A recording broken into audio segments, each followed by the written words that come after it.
ಹುಬ್ಬಳ್ಳಿಯ ನೇಹಾ ಸಾವಿಗೆ ನ್ಯಾಯಕ್ಕಾಗಿ ರಾಜ್ಯಾದ್ಯಂತ ಪ್ರತಿಭಟನೆಗಳು ನಡೀತಾ ಇದ್ದಾವೆ. ಬಳ್ಳಾರಿ, ಚಿಕ್ಕಮಗಳೂರು, ಮೈಸೂರು, ಬಾಗಲಕೋಟೆ, ವಿಜಯಪುರ ಹಾಗೆ ತುಮಕೂರು ಸೇರಿ ಹಲವೆಡೆ ಪ್ರತಿಭಟನೆಗಳು ಜೋರಾಗಿ ನಡೀತಾ ಇದ್ದಾವೆ. ನೋಡಿ, ಇದು ಕಿಚ್ಚು ಜಾಸ್ತಿ ಆಗ್ತಾ ಇದೆ. ನೇಹಾ ಸಾವಿಗೆ ನ್ಯಾಯ ಸಿಗಬೇಕು ಅಂಥೇಳಿ ಎಲ್ಲ ಭಾಗಗಳಲ್ಲೂ ಕೂಡ ಈಗ ಪ್ರೊಟೆಸ್ಟ್ಗಳು ಜೋರಾಗಿ ನಡೀತಾ ಇದೆ. ತೀವ್ರ ಆಕ್ರೋಶ ವ್ಯಕ್ತವಾಗ್ತಾ ಇದೆ. ಆರೋಪಿ ಫಯಾಜ್ಗೆ ಕಠಿಣ ಶಿಕ್ಷೆ ನೀಡಬೇಕು ಅನ್ನುವಂತಹ ಆಗ್ರಹ ಜಾಸ್ತಿ ಆಗ್ತಾ ಇದೆ. ಮುಸ್ಲಿಂ ಸಮುದಾಯ ಸೇರಿ ವಿವಿಧ ಸಂಘಟನೆಗಳು ಕೂಡ ಈಗ ಧರಣಿಯನ್ನು ಮಾಡ್ತಾ ಇದ್ದಾವೆ. ವಿವಿಧ ಸಂಘಟನೆಗಳು ಹಾಗೆ ವಿದ್ಯಾರ್ಥಿ ಸಂಘಟನೆಗಳು ಕೂಡ ಈ ಸಂದರ್ಭದಲ್ಲಿ ಭಾಗಿಯಾಗಿದ್ದಾವೆ.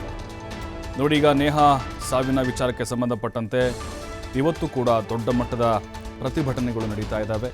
ಸಾಕಷ್ಟು ಸಂಘಟನೆಗಳು, ಹಿಂದೂ ಪರ ಸಂಘಟನೆಗಳಿರ್ಬೋದು, ಮುಸ್ಲಿಂ ಸಂಘಟನೆಗಳು, ಅದರ ಜೊತೆಗೆ ವಿದ್ಯಾರ್ಥಿ ಸಂಘಟನೆಗಳು ಕೂಡ ಇದ್ರ ಜೊತೆಗೆ ಕೈ ಜೋಡಿಸಿ ಸಾವಿಗೆ ನ್ಯಾಯ ಸಿಗಬೇಕು ಅಂತ ಒತ್ತಾಯಿಸ್ತಾ ಇದ್ದಾರೆ. ಫಯಾಜ್ಗೆ ಕಠಿಣ ಶಿಕ್ಷೆ ಆಗಬೇಕು, ಗಲ್ಲು ಶಿಕ್ಷೆ ಆಗಬೇಕು, ಎನ್ಕೌಂಟರ್ ಮಾಡಬೇಕು, ಈ ರೀತಿಯಾದಂಥ ಒತ್ತಾಯಗಳು ಕೇಳಿ ಬರ್ತಾ ಇದ್ದಾವೆ. ಅದರ ಜೊತೆಗೆ ಒಂದು ತನಿಖೆ ಏನಿದೆ, ನಿಷ್ಪಕ್ಷಪಾತವಾದಂಥ ತನಿಖೆ ಆಗಬೇಕು ಅನ್ನುವಂತಹ ಒತ್ತಾಯ ಜಾಸ್ತಿ ಆಗ್ತಾ ಇದೆ. ಮತ್ತು ವೀರಶೈವ ಲಿಂಗಾಯತ ಸಮಾಜವೂ ಕೂಡ ಎಲ್ಲ ಕಡೆ ಹೋರಾಟಕ್ಕಿಳಿದಿದೆ.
ಹುಬ್ಬಳ್ಳಿಯ ವಿದ್ಯಾರ್ಥಿನಿ ನೇಹಾ ಹಿರೇಮಠ ಸಾವಿಗೆ ನ್ಯಾಯ ಸಿಗಬೇಕು ಅಂಥೇಳಿ ಆಗ್ರಹಿಸಿ ಹೋರಾಟಗಳು ಜೋರಾಗಿ ನಡೀತಾ ಇದ್ದಾವೆ. ಅದರ ಕಿಚ್ಚು ಜಾಸ್ತಿ ಆಗ್ತಿದೆ. ಬಳ್ಳಾರಿ ದೃಶ್ಯಗಳನ್ನು ನೋಡ್ತಾ ಇದ್ದೀವಿ ನಾವು ಮೊದಲ ಭಾಗದಲ್ಲಿ. ಅಲ್ಲಿ ವೀರಶೈವ ಸಮುದಾಯದ ಸಂಘಟನೆಗಳು ಬೀದಿಗಿಳಿದು ಪ್ರೊಟೆಸ್ಟನ್ನು ಮಾಡಿ ಸರ್ಕಾರದ ವಿರುದ್ಧ ಘೋಷಣೆಗಳನ್ನು ಕೂಗಿದ್ದಾವೆ. ಮತ್ತು ಆಕೆ ಆತ್ಮಕ್ಕೆ ಶಾಂತಿ ಸಿಗಬೇಕು ಅಂತ ಹೇಳಿದ್ರೆ ಫಯಾಜ್ಗೆ ಗಲ್ಲು ಶಿಕ್ಷೆ ಆಗಬೇಕು ಅಂತ ಅವರು ಒತ್ತಾಯಿಸಿದ್ದಾರೆ. ಇನ್ನು ಚಿಕ್ಕಮಗಳೂರು ದೃಶ್ಯ ನೋಡ್ತಾ ಇದ್ದೀವಿ. ಅಲ್ಲಿ BJPಯ ಕಾರ್ಯಕರ್ತರು, ಹಿಂದೂ ಪರ ಸಂಘಟನೆಯವರು ಕೂಡ ಪ್ರೊಟೆಸ್ಟನ್ನು ಮಾಡಿ ಸಾವಿಗೆ ನ್ಯಾಯ ಸಿಗಬೇಕು ಅನ್ನುವಂಥ ಒತ್ತಾಯವನ್ನು ಮಾಡಿದ್ದಾರೆ. ಇನ್ನು ಮೈಸೂರಿನಲ್ಲೂ ಕೂಡ ವಿಜೇಂದ್ರ ಅವರ ಪ್ರಚಾರ ಸಂದರ್ಭದಲ್ಲೂ ಕೂಡ ಸ್ನೇಹಾ ಸಾವಿಗೆ ನ್ಯಾಯ ಸಿಗಬೇಕು ಅನ್ನುವಂಥ ಒತ್ತಾಯವನ್ನು ಮಾಡಿದ್ದಾರೆ ಮತ್ತು ಪೋಸ್ಟರ್ಗಳನ್ನು ಕೂಡ ಅಲ್ಲಿ ಪ್ರದರ್ಶನವನ್ನು ಮಾಡಿದರು.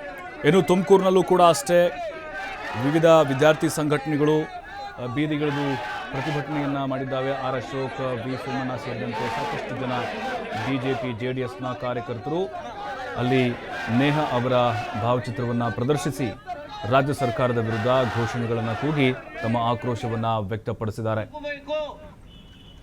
ಹಾಗಾದ್ರೆ ಈ ಸರ್ಕಾರ ಮುಸಲ್ಮಾನರ ಪರವಾಗಿರ್ತಕ್ಕಂಥ ಸರ್ಕಾರ ಏನೋ? ಪಾಕಿಸ್ತಾನ್ ಜಿಂದಾಬಾದ್ ಅಂತ ಘೋಷಣೆ ಕೂಗ್ದ. ನನ್ನ ಕೈಗೆ ಎಟಕಲಿಲ್ಲವ, ಅಕಸ್ಮಾತ್ ಅವ ನನ್ನ ಕೈಗೆ ಸಿಕ್ಕಿದ್ರೆ ಅಲ್ಲೇ ಅವಂಗೆ ಭಾಷೆ ಬಿಡ್ತಿದ್ದೆ.